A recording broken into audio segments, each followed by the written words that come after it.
मिनश्शैतानिर्रजीम बिस्मिल्लाहिर्रहमानिर्रहीम। मेरा नाम कारिस परवेज़ है और इस साल एनुअल रेगुलर 2023 10th के एग्ज़ाम में मेरे 490 मार्क्स है। और मैं सबसे पहले अल्लाह ताला का शुक्र अदा करता हूँ, क्योंकि ये सब कुछ उन्हीं की वजह से हो पाया है। अल्लाह ताला चाहते हैं तो कुछ भी हो सकता है, और सबसे पहले मैं उन्हीं का शुक्र अदा करता हूँ। ये बताइएगा कहाँ पे रहते हैं आप और वालिदैन वगैरह क्या करते हैं? जी मैं मागाम बारामूला में रहता हूँ, और मेरे पापा का नाम परवेज़ अहमद परे है, और मेरी मम्मी का नाम आयशा है, और हम वहीं रहते हैं।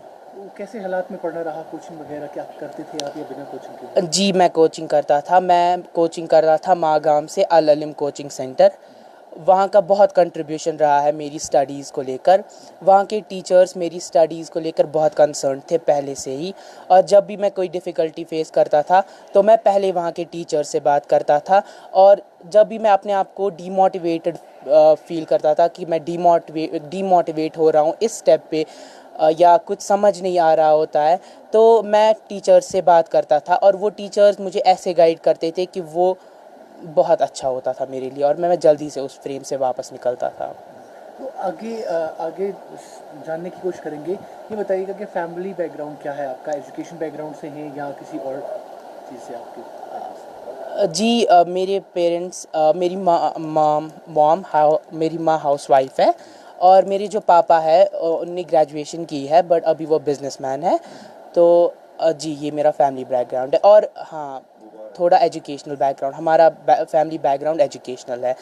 मेरे सारे कज़न्स के भी इससे पहले बहुत अच्छे मार्क्स आए हैं, और मैं अल्लाह ताला का शुक्र करता हूँ कि मेरे भी बहुत अच्छे मार्क्स आए इस बार। बहुत सारे बच्चे होते हैं जो डीमोटिवेटेड हो जाते हैं, फिर आपने कहा कि आप भी बहुत दफ़ा हो गए थे, और खासकर कश्मीर की बात करें तो नामसाइल हालात रहते हैं, तो कैसे एक बच्चा खुद को मोटिवेट कर सकता है?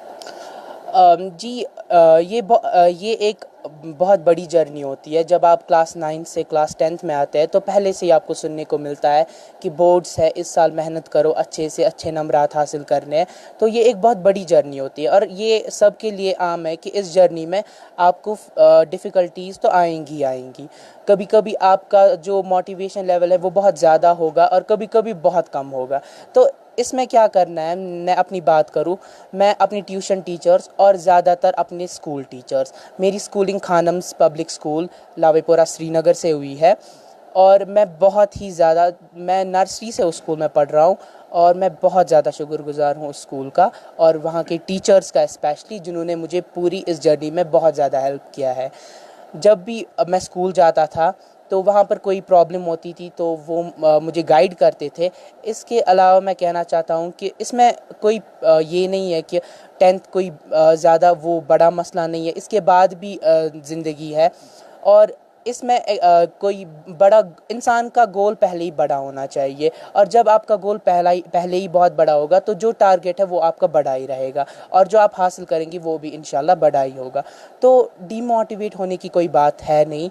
आप जब भी अपने आप को डीमोटिवेट फील करेंगे तो आप क्या करें, आप अपने टीचर से बात करें, और आप उस फेज़ से आराम से निकल जाएंगे। कितना ज़्यादा पढ़ते थे आप एग्ज़ाम्स की दौरान? अब मेरा ऐसा कोई पर्टिकुलर स्केड्यूल तो होता नहीं था।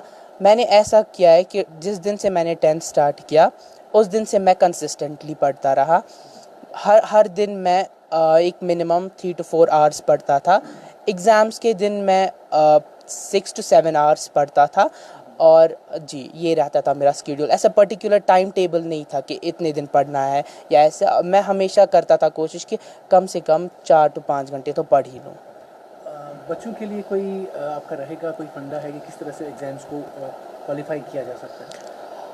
ऐसा कोई पर्टिकुलर ट्रिक तो नहीं है। अगर आपको अच्छे मार्क्स लाने तो आपको मेहनत तो सबसे पहले करनी है, और इसके अलावा आपको नमाज़ पढ़नी है, क्योंकि जब तक आपके साथ अल्लाह ताला नहीं है तो आप इतनी बड़ी कामयाबी हासिल नहीं कर सकते हैं। तो मेरा भी यही रहता था, मैं नमाज़ पढ़ता था और मैं कुरान पढ़ता था, जिसकी वजह से मेरे आज इतने अच्छे मार्क्स आए। हर बच्चे के साथ एक तो पेरेंट्स रहते हैं, उनका सपोर्ट ज़ाहिर तौर पर है, लेकिन उसके साथ साथ कोई ऐसा भी होता है जो उसको सही राह दिखाता है जी। कि गलत राह पर आप कितना भी दूर जाएं आप कहीं नहीं पहुंचते हैं। तो आपको लगता है कि आपकी लाइफ में कोई था जो आपको सही राह दिखा रहा है? जी मेरी पूरी लाइफ में मेरी बहन साथ थी। बहुत मोटिवेट करती थी और इसके अलावा मेरे जो कज़न्स थे, सारे कज़न्स थे, वो भी मुझे बहुत मोटिवेट करते थे। और मतलब हमेशा पूरी इस 10th की जर्नी में उनने मुझे बहुत साथ दिया है। और ज़्यादातर जो मेरी बहन है वो मेरे ही साथ होती थी, हम एक साथ पढ़ते रहते थे। ट्यूट से कोचिंग कर रहा हूँ।